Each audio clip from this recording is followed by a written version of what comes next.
اللہ اکبر اللہ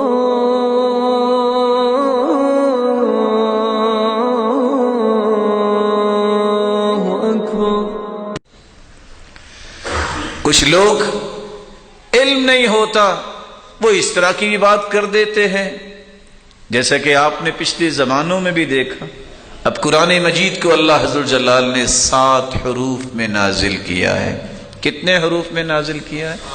7 لہجات میں نازل کیا ہے۔ اور صحیح بخاری کی روایت ہے انزل القرآن علی 7 احرف، قرآن مجید جو ہے وہ 7 حروف میں نازل کیا گیا ہے۔ وہاں یہ جھگڑا شروع کر دے، یہ کیا ہے جی، یہ ایسے کیوں پڑھا جا رہا ہے؟ اللہ نے اتارا ہے۔ میں اور آپ کون ہوتے ہیں اعتراض کرنے والے؟ میری اور آپ کی حیثیت کیا ہے؟ رب کا فیصلہ ہے، اور اس قدر عظیم فیصلہ ہے، اس قدر باعث برکت یہ فیصلہ ہے۔ صحیح مسلم کی روایت میں ہے کہ اللہ کے رسول کے پاس جبریل آئے کہ اللہ تعالیٰ کا حکم ہے قرآن کو ایک طریقے پر اپنی امت کو پڑھائیے۔ تو دیکھیے اللہ کے رسول کی محبت امت کے ساتھ، کہا میری امت میں تو اجمی بھی ہوں گے، عربی بھی ہوں گے، ان امتی لا تطیق ذلک، سارے لوگ تو ایک طریقے سے نہیں پڑھ سکتے۔ جبریل واپس گئے، پھر آ کے کہا کہ اللہ ذوالجلال کا حکم ہے چلو آپ 2 طریقوں پہ پڑھا دیں۔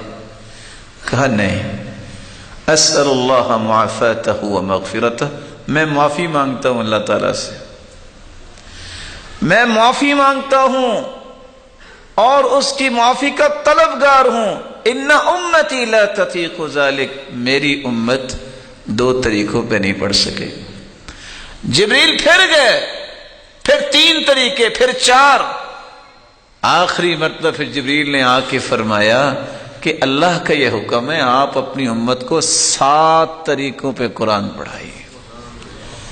اب جو صحیح بخاری کی روایت ہے، جب انسان کا یہ ایمان ہو کہ اللہ ذو الجلال کے پیغمبر نے یہ کہہ دیا ہے اور قرآن کے بعد سب سے اوتھینٹک کتاب صحیح بخاری ہے، کسی بندے کو اس میں جھگڑنا چاہیے؟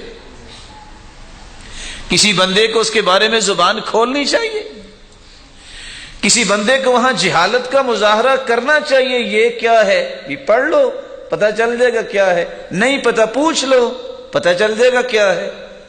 گھر بیٹھے ہی انسان کہہ دے یہ کیا ہے تو کیسے پتہ چلے گا؟ انما شفاء العی السؤال، جہالت کا علاج جھگڑنا نہیں ہے، پوچھنا ہے۔ آپ جب پوچھیں گے تو آپ کو بتا دیا جائے گا۔ کل علم یسأل عنہ اہلہ، ہر چیز کو پوچھا جاتا ہے جو اس کے اہل ہوتے ہیں۔ آپ نے میڈیکل کے بارے میں پوچھنا ہے تو آپ کسی کسان سے تو نہیں پوچھیں گے، کسی ڈاکٹر سے پوچھیں گے۔ آپ نے کوئی زراعت کی بات پوچھنی ہے تو کوئی انجینئر تو آپ کو نہیں کرے گا گائیڈ، وہ اس سے پوچھیں گے جس کا تعلق ہے زمینوں کے ساتھ۔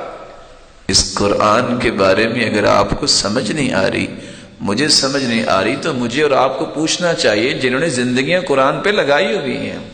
وہ آپ کے سامنے قرآن اور قرآن کے بارے میں آنے والے اللہ کے رسول کے فرمان رکھیں گے، آپ خود پڑھ لیجیے۔ تو قرآن کے بارے میں جھگڑنا یہ اللہ ذوالجلال کو بہت ناپسند